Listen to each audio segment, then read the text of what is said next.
Breaking news. আমরা সেই বাঙালি জাত যাকে নিয়ে গর্ব করি এবং ফিলিস্তিনকে, গাজাকে কেন এত ভালোবাসি। বাংলাদেশের সেই পাইলট আজমের কথা হয়তো বাঙালি জাত ভুলে গেছে। আজ ফিলিস্তিনিরা, গাজারা কিন্তু আজও সেই বিশ্ববিখ্যাত পাইলট নূর আজমকে কেউ ভুলেনি। আজও তারা, যখন সেই সময় আসে 1967 সাল 5ই জুন, এই দিনটি যখন আসে, তখনও আজও গাজাবাসী ফিলিস্তিনিরা সেই নূর আজমকে স্মরণ করে এবং তার জন্য নামাজ পড়ে সুবহানাহু তাআলার কাছে দোয়া করে আল্লাহ যেন তাকে বেহেশত নসিব করেন। আর যে আরবিদের জন্য বাংলাদেশের বীর এই সেনা বীর পাইলট যুদ্ধ করেছিলেন এবং ইসরায়েলের 4টি যুদ্ধ বিমানকে ধ্বংস করে দিয়েছিলেন সেই বাঙালি বীর পাইলট আজম বিশ্ব রেকর্ড করে দিয়েছিলেন।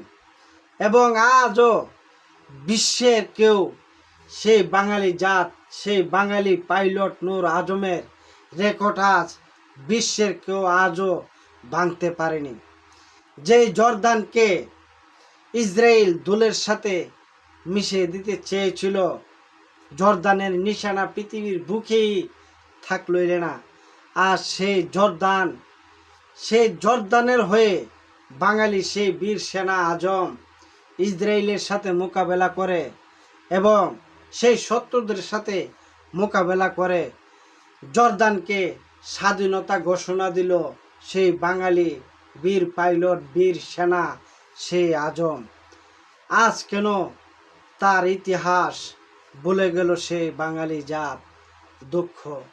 আজ ফিলিস্তিনকে নিয়ে আমি সেই প্রতিবাদ করণে, গাজাকে নিয়ে সেই প্রতিবাদ করণে আজ আমার আইডিতে ওয়ালিং দিয়েছে।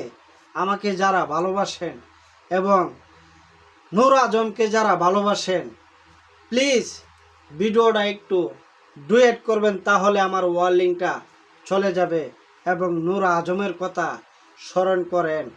আজও পৃথিবীর সেই ইতিহাসে সেই রেকর্ড, সেই বাঙালি বীর সেনার সেই বীর পাইলটের রেকর্ড আজও পৃথিবীর কেউ ভাঙতে পারেনি। এবং সেই বীর সেনার মতন যদি আরেকটি সেনা বাংলাদেশে জন্ম হতো, তাহলে বাংলাদেশে